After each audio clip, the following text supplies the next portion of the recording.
Hello, my name is Carlos Núñez. I am a postdoc at the University of Vienna, and thank you very much for attending, even if remotely, this presentation, the title of which is I intend that we J, but I don't intend to play my own part in our Jing.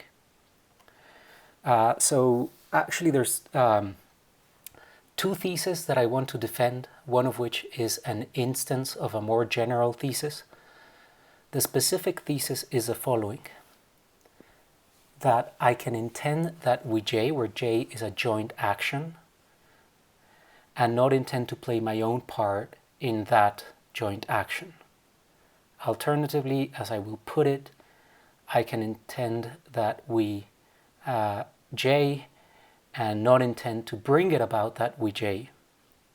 So by play my own part or by bring it about, I mean do something that I conceive of as causally promoting of or partly constitutive of our Jing. So as I said, this is an instance of a more general thesis.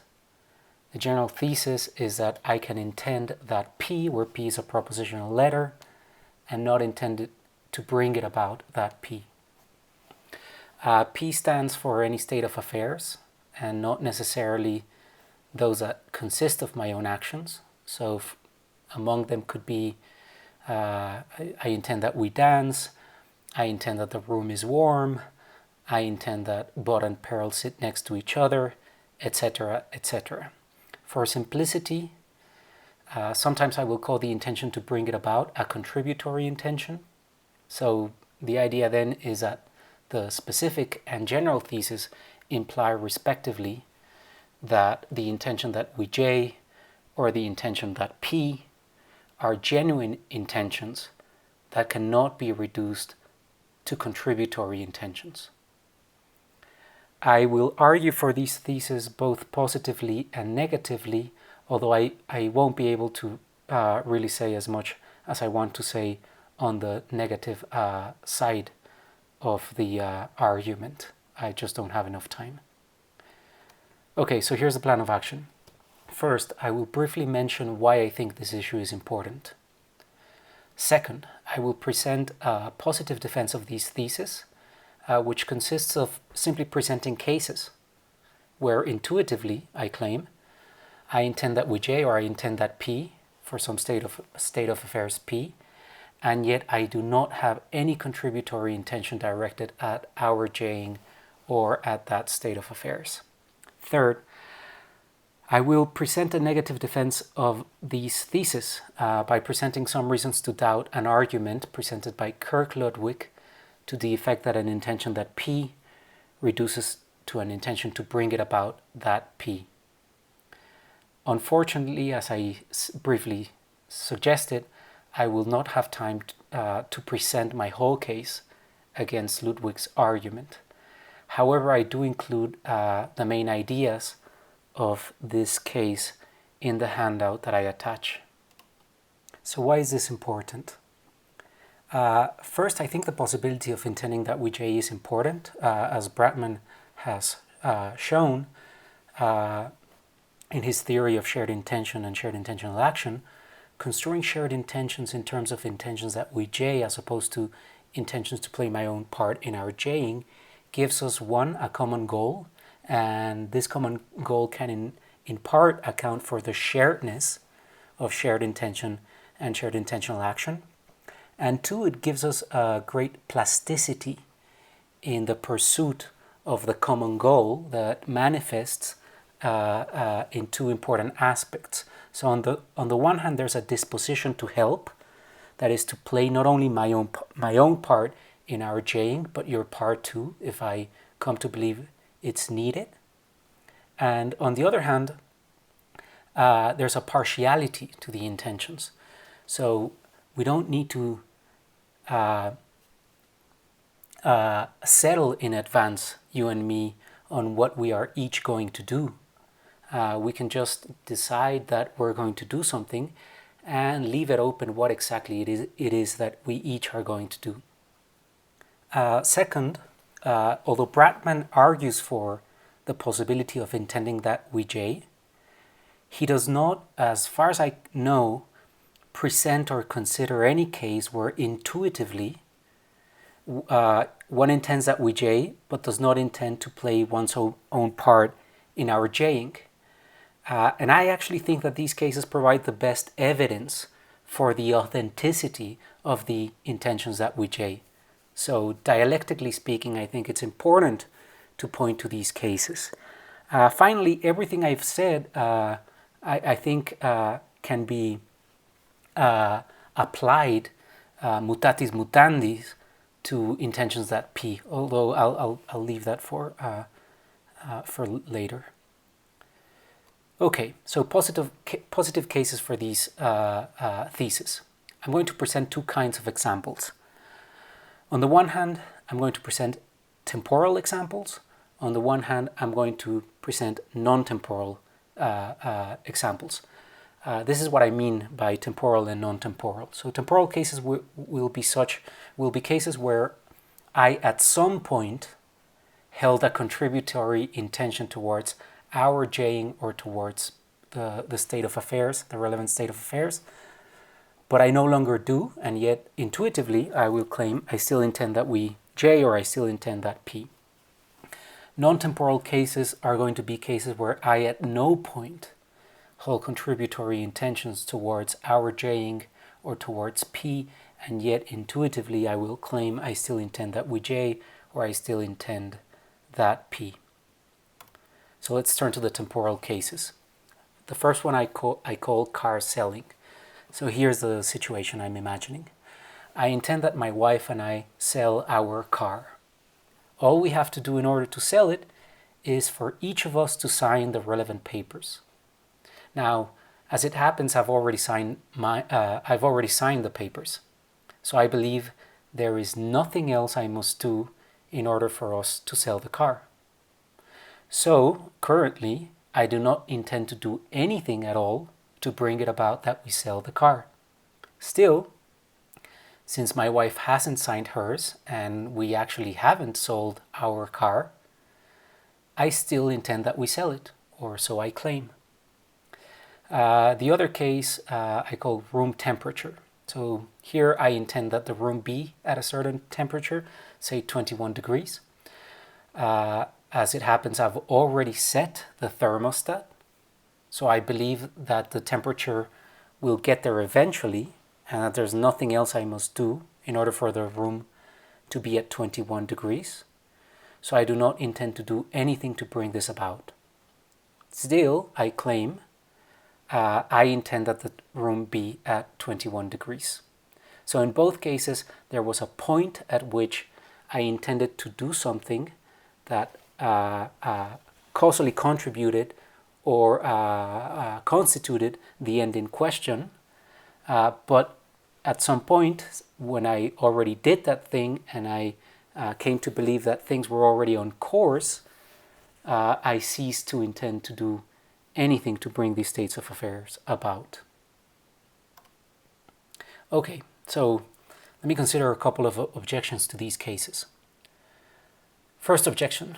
Why say I still intend the relevant ends? Basically, my suggestion here is because I'm still disposed towards these goals in all the ways that intuitively, I think, realize an intention. So obviously the dispositions that realize an intention are complex, but here's a rough idea of what these what the sort of like dispositional cluster that realizes intentions looks like, I think. So there are I'm going to mention three components to these dispositional cluster. On the one hand, there's a disposition that I call of end stability. So this is a disposition to track the end, to monitor progress towards it, and to not drop the end in the absence of reasons to reconsider. On the other hand, there's a disposition of inconsistency. So this is a disposition not to adopt believed to be inconsistent ends. So for example, not to open the window in the case of the room temperature, or not to sell our bicycle if that's our only means of transportation, so that if I were to sell it, then my wife would no longer want to sell our car. Finally, there's a disposition of means and coherence. So this is a disposition to intend means should I come to believe that they are needed. Now, as it happens in both cases, I don't think there are any means I need to intend to take in order for the relevant goals to obtain. But the disposition is still there, where I to come to believe that there's something I must do, then I'm disposed to intend to do it. So this is because these three dispositions obtain, I claim I still intend the relevant ends, even if I don't intend to do anything to bring them about. Okay, so second objection. Well, so isn't it true that I'm still doing something? So I'm still keeping track of the goal, I'm still monitoring progress towards it, I'm still avoiding inconsistent ends, I'm still keeping ready to take any means should I believe they are needed. And if this is so, isn't it the case that I intend to do these things? That's the objection, or that's the worry. So I agree that I'm still doing all of these things. My claim, though, is that these are subintentional processes or subintentional dispositions that obtain through subintentional processes, the obtainment of which in part makes it the case that I intend the relevant goal, that Vj or that P. And in fact, I think it better not be the case that in order for these processes or dispositions to obtain, I must intend them, because then very worrisome regress would threaten. So if the intention that P implies, as I think it does, this monitoring of progress towards P, and this monitoring itself requires an intention to monitor progress towards P, then this intention itself will imply the monitoring of progress towards the monitoring of progress towards P, and this monitoring will require an intention to monitor progress towards monitoring progress towards P, and so on, and so on, and so on. So although I think that I'm still doing all these things, and my mind is sort of like constrained by the goal, so that it behaves in all these ways, it better not be the case that I need to intend to do these things in order for me to do them. These are, as I said, subintentional processes or dispositions that obtain through subintentional processes. Okay, so let me quickly run through the non-temporal examples. The first one I call car selling 2. So here's the idea. I'm away on a work trip. My wife stayed home. We're deliberating over the phone whether to sell our car. We decide and so form the intention to do it. All we have to do in order to sell it is for either one of us to sign the papers. It is understood in our call that she will do it since I cannot. I'm away. I believe that there's nothing I must do in order for us to sell it, so I do not intend to do anything to bring it about that we sell it at no point. Still, I intend that we sell it. So that's one case. The other case I call narcoleptic. It is inspired by a famous case presented by Harry Frankfurt. So here's the idea. I am a narcoleptic. Around 8 p.m., my wife tells me over the phone that I should be at the airport at 9 to welcome some relatives. So I form the intention to be there at 9 and immediately and involuntarily fall asleep. My wife arrives home and finds me asleep. So knowing about my condition, she knows what to do, so she hails an Uber from my phone, and then when the Uber arrives, she just carries me and puts me in the car before I wake up. I wake up in the Uber, and I look at my phone, and I notice that I'm on my way to the airport, and that it's only 8:40, so things are looking great. Looks like I'm going to be at the airport at 9. So satisfied with what I find, I open the Candy Crush app and play all the way until I reach the airport. At no point do I intend to do anything to bring it about that I am there at 9. Still, I intend that I am there at 9.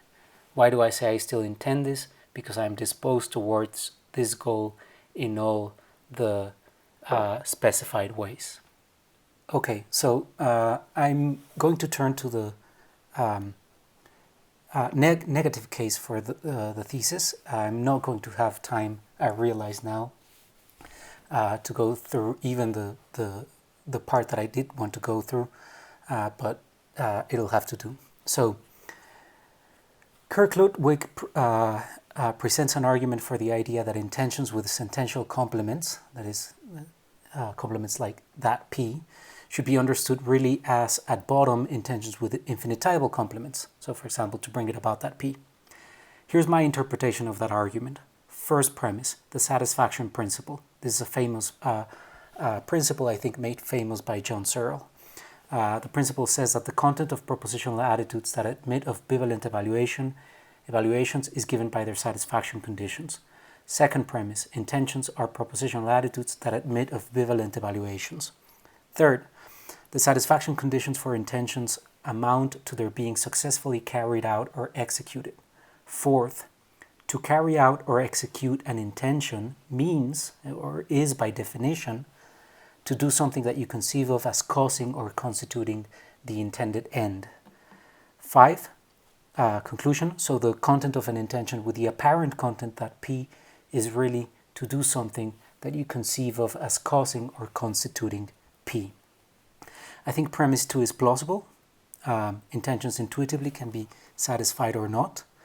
I think that 4 is a definition, so only 1 and 3 need defending.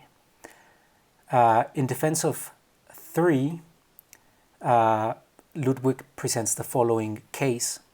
Now, I'm not going to read it because I'm running out of time, but you can pause the video and see what he says in favor of this premise. Now, what I want to say against premise 3, again, premise 3 is the idea that the satisfaction conditions for intentions amount to their being successfully carried out or executed. What I want to say against that premise is that the non-temporal cases presented above are in fact counterexamples to this premise. If my wife and I do sell our car, or if I am at the airport at 9, then my intentions are successful despite my not having ever intended to do anything in pursuit of such ends. If this is so, then premise 3 is false, and an intention can be satisfied even if it's not carried out or executed. And this means that an intention that P does not reduce to an intention to do something to bring it about that P. Okay, even if you reject my cases, I think you might have good reasons to reject Ludwig's argument. This is because I believe that there are good prima facie reasons to doubt the satisfaction principle, namely premise 1 of the argument.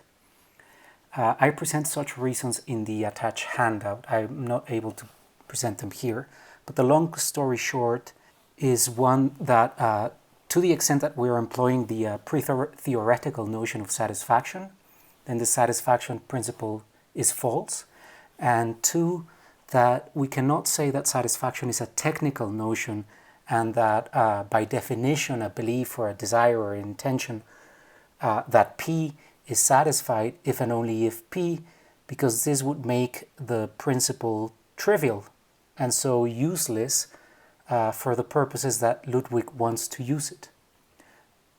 Unfortunately, I've run out of time, so I'm going to have to leave that to the handout. Thank you very much for your attention.